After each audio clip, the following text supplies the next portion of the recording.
We've been doing over the past several weeks a study of Paul's big mistake. Paul's big mistake, really the second big mistake. The first one was before he ever got born again, and what he was doing before that, and sort of touched on that in the first one.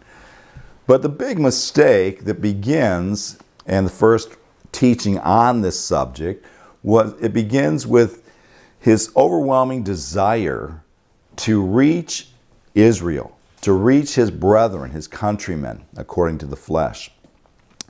And how that desire is so strong that it then leads him to ignore God's warnings and instruction to not go to Jerusalem.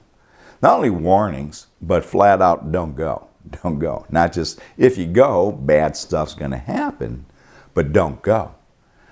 But Paul doesn't really get that. He doesn't really hear that, and he goes. And last time we were on this subject, we saw that once he got there, that error is compounded when he allows himself to be talked into going through this whole religious ritual of doing this vow with these guys that have shaved their heads and going to the temple and doing these things that are absolutely have nothing to do with what God's will for this administration, this day and age is. Things that were perhaps connected with the Old Testament law, with the Mosaic law in that time, but nothing that they should have continued doing. And yet, to try to reach them, to try to appease those Jews that are still zealous for the law. And that's how it's put to him by James, the head of the church there. To try to get those that are still zealous for the law, he went ahead with that. And boy, you want to talk about something that is very immediately, clearly, and has hugely, as possible, apparent that this was a bad idea. It was that move. It was that going to the temple and doing that, making that compromise. He is taken, this mob turns on him, and they're trying to just tear him apart.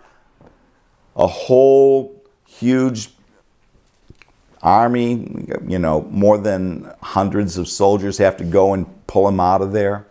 And he just barely escapes his life. And now this is where we're going to pick up tonight with seeing the result of that compromise. What happens? So you can go to Acts chapter 22. But before we start to look at the record, I'd like you to stop and think for a minute. If you were facing a mob intent on killing you, how would you react? How would you react? Would you be just in the grip of fear and panic? Would you perhaps be angry and wanting to fight back or strike back? And even if you realize that that would be pointless, still just overcome with that anger to the point where perhaps you wouldn't even be able to think straight. I think those would both be normal reactions in a situation like that. To just kind of be overcome with fear and with anger. But if you did react in a situation like that, in that manner, then you would be walking in darkness. And you would be outside of the will of God and outside of being able to hear from God and do what God tells you to do. Once you allow yourself to just be taken by fear or lose control with anger, you no longer have that peace of God. You no longer are thinking the thoughts of God. The kind of thoughts that you're thinking are ones of self-preservation, and fight or flight kicks in. That's all just the natural human way that those things go. But that's not what Paul does, as we'll see. What would you do if you were Paul and recognized at that moment that this has been a terrible, terrible mistake. And that you should have listened to God. And this is what he was trying to keep you from. In recognizing that this was a terrible mistake, would you be overcome by feelings of guilt, condemnation, worry that God was not going to be able to now help you since you had disobeyed him? Again, I think that those are all probably natural reactions in a situation like that. What would you say to a mob like that? Because Paul has just asked in the last chapter when it closed to speak directly to that angry mob. What's he going to say? What would you say? Think about it. Would you try to impress upon them how unjust this was? Would you try to confront them and tell them how wrong they were for doing this to you? Would you be doing everything you could to just let them know what a great guy you were and how you've done nothing wrong and nothing to deserve any of this? Again, I think if you were in that situation, those would all be possibilities. But not only does Paul not react emotionally in that manner, but when you take a close look at what Paul does say, I think you find it surprising that his real priority, what's obvious, is not his own preservation, but rather he is still trying to reach them. He is still more concerned about them than he is himself. And we'll pick that up in Acts chapter 22. And Grace, would you read verses 1 through 10? Men, brethren, and fathers, hear ye my defense which I make unto you. And when they heard that he spake in the Hebrew tongue to them, they kept the more silence. And he saith, I am verily a man which am a Jew, born in Tarsus, a city in Cilicia, yet brought up in this city at the feet of Gamaliel, and taught according to the perfect manner of the law of the fathers, and was zealous toward God, as ye all are this day. And I persecuted this way unto the death, binding and delivering into prisons both men and women, as also the high priest doth bear me witness, and all the estate of the elders, from whom also I received letters unto the brethren, and went to Damascus to bring them which were there bound unto Jerusalem for to be punished. And it came to pass that as I made my journey, and was come nigh unto Damascus about noon, suddenly there shone from heaven a great light round about me. And I fell unto the ground, and heard a voice saying unto me, Saul, Saul, why persecutest thou me? And I answered, Who art thou, Lord? And he said unto me, I am Jesus of Nazareth, whom thou persecutest. And they that were with me saw indeed the light, and were afraid, but they heard not the voice of him that spake to me. And I said, What shall I do, Lord? And the Lord said unto me, Arise, and go into Damascus, and there it shall be told thee of all the things which are appointed for thee to do. So look at the way he starts off here. He starts off by addressing them as men, brethren, and fathers. You know, if I was facing that group, I'd be probably saying some other words to address them. You know, you low down polecats, you dirty rats, something like that. But that's not what he does. He uses great terms of love and respect. Love and respect for this group that's done nothing to deserve it. For this group that has been trying to kill him. This group that is so zealous of the law that they are acting out in this manner that is so totally against what God would ever want. But he calls them men, brethren, and fathers. And he says, let me make my defense. And that defense, that word defense is the Greek word apologia.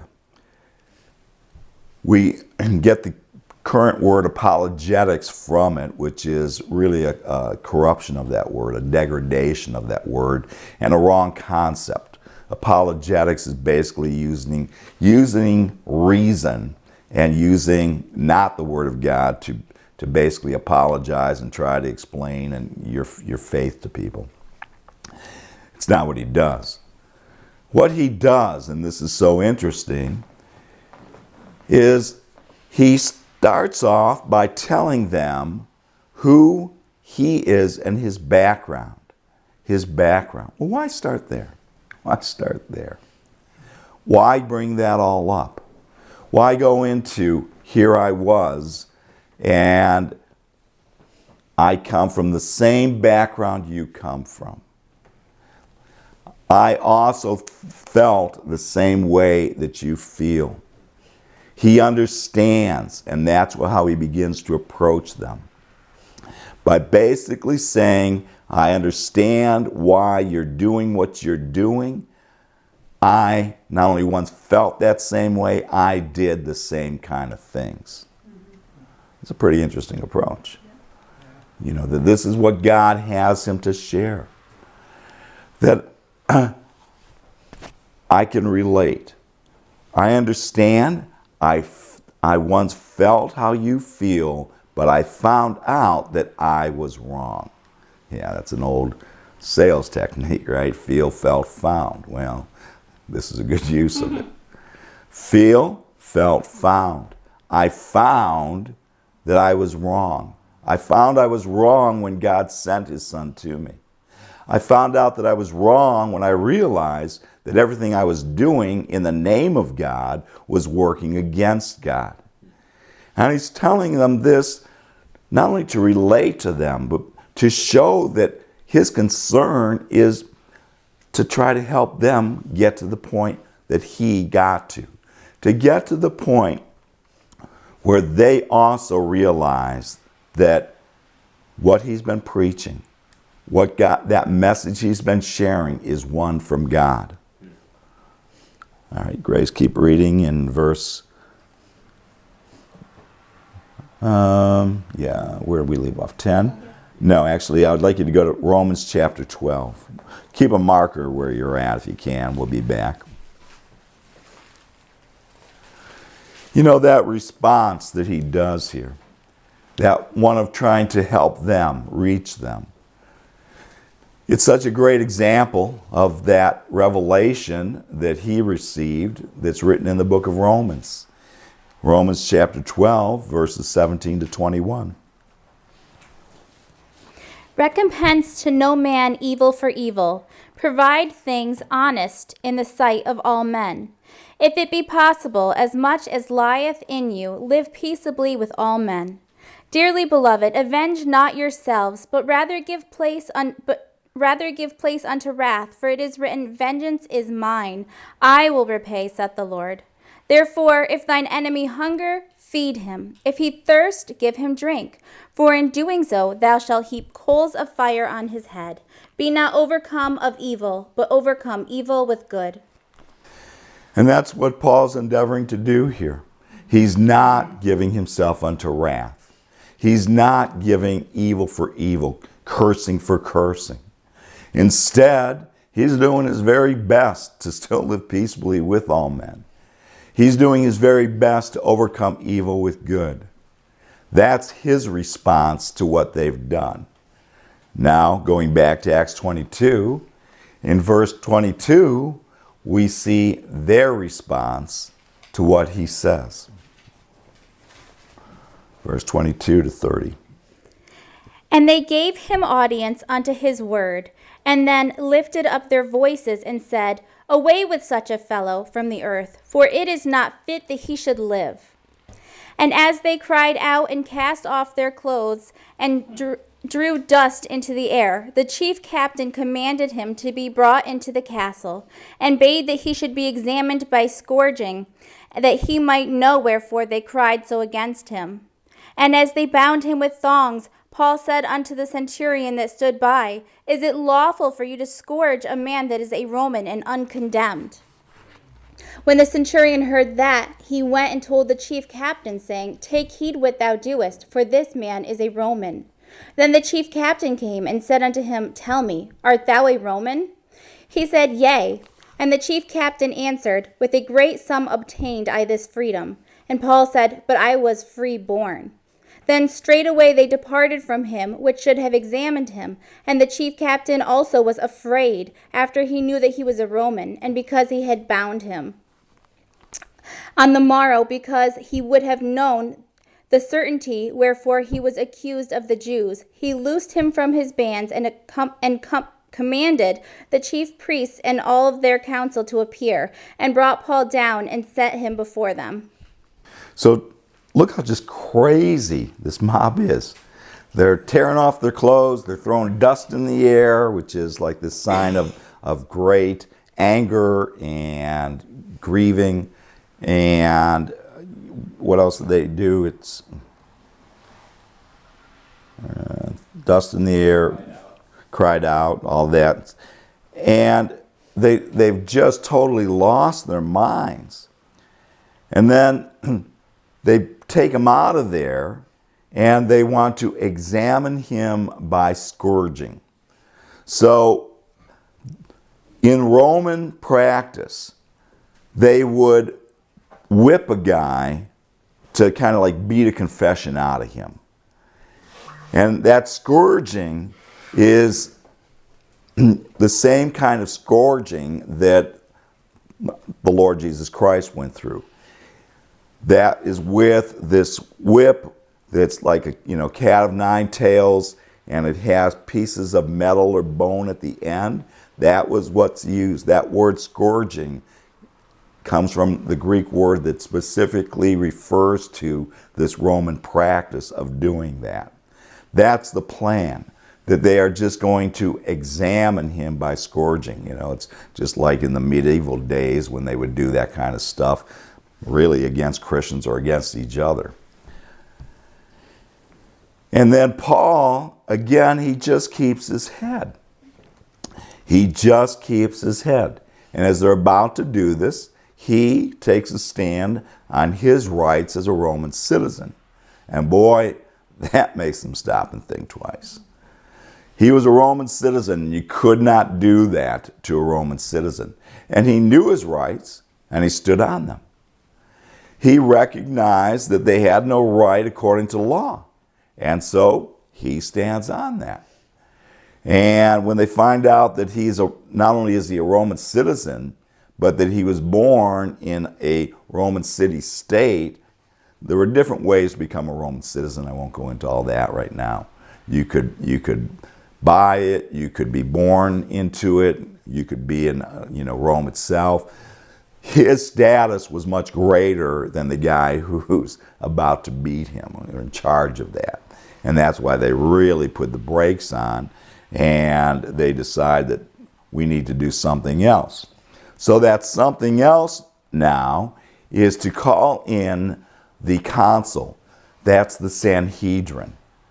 They're bringing in the Sanhedrin. The Sanhedrin was the local ruling body. Rome operated in a manner where much of the day-to-day justice, both criminal and civil, was carried out by the local authorities.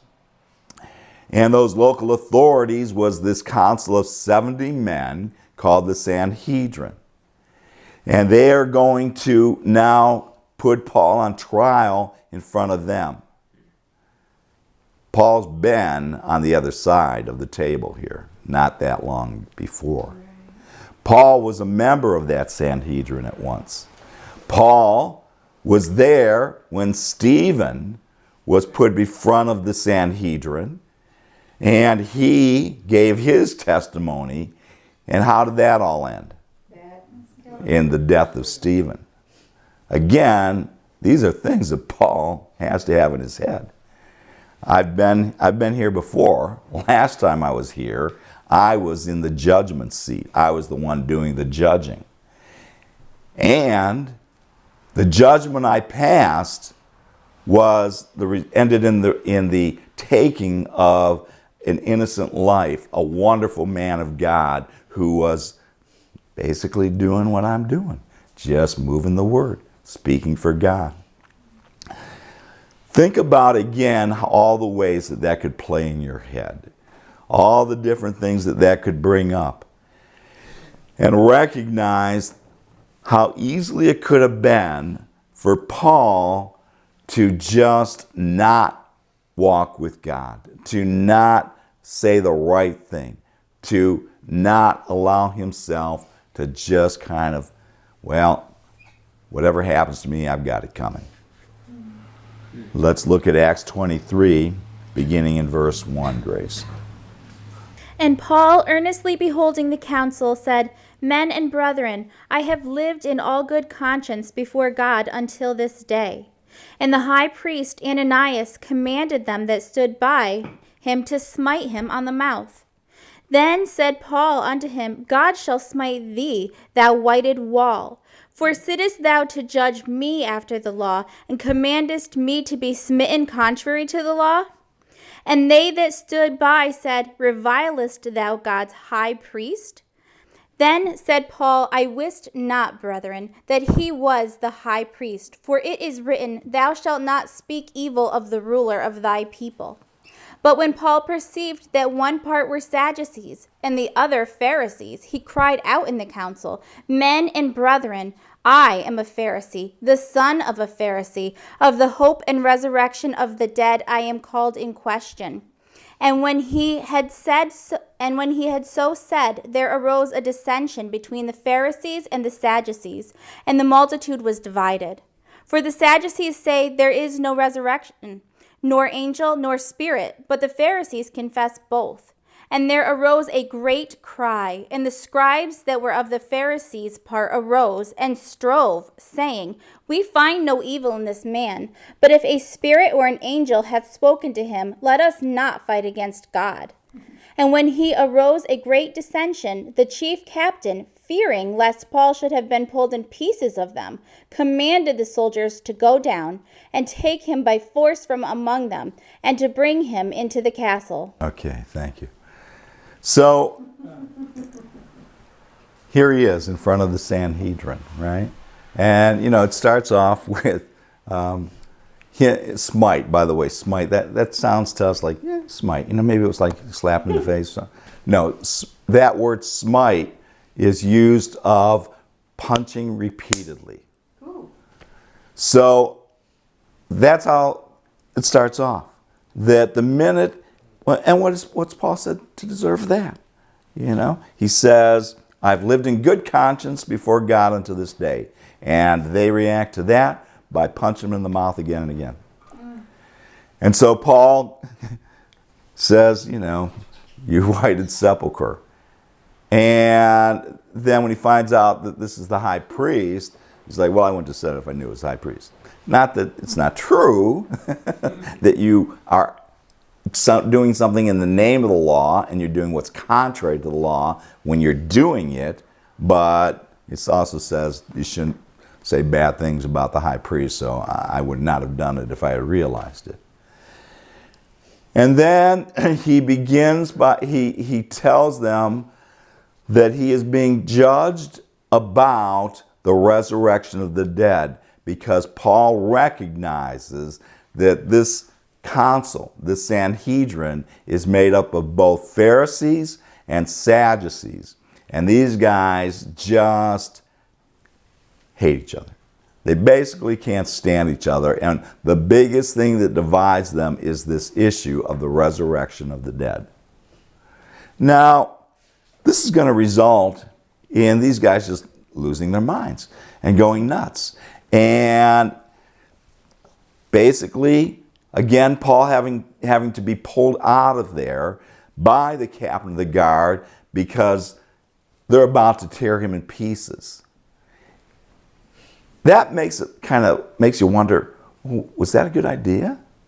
Was that a good idea, bringing up this issue that these guys are so divided on that they are not only going to be at each other's throats, but they're going to tear me apart because of it?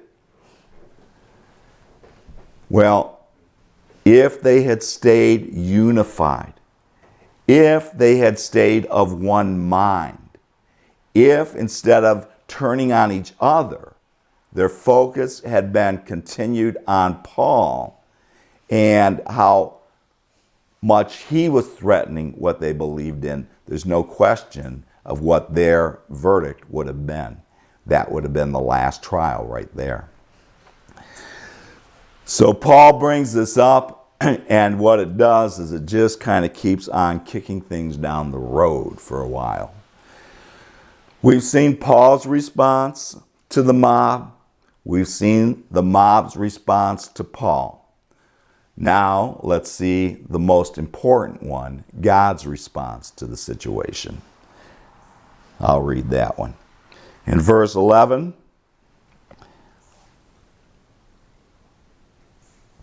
and the night following, the Lord stood by Paul, and said, Be of good cheer, Paul, for as thou hast testified of me in Jerusalem, so must thou bear witness also at Rome. What a comfort that must have been to Paul. First of all, the comfort of just knowing that God was still on his side. That God had not said, well, you should have listened to me, shouldn't you?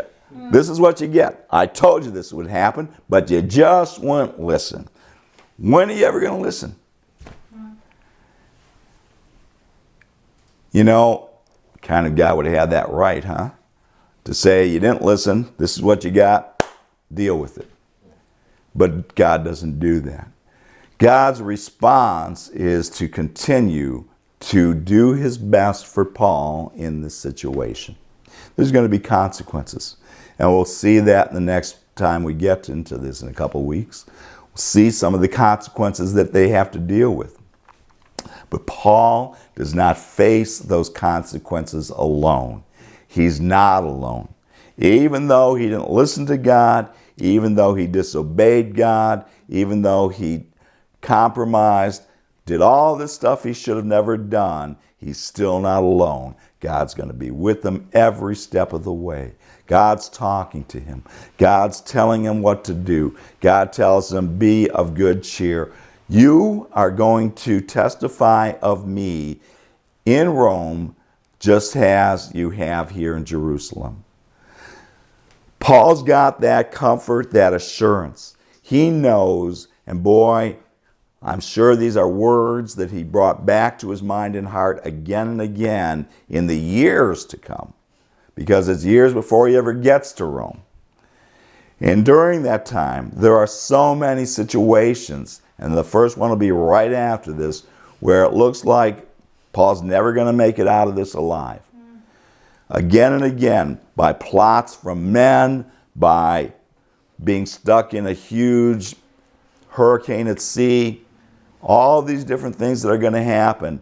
But all through it, Paul has that reassurance that he's going to be at Rome because God told him so. And this time he believes him. God bless you.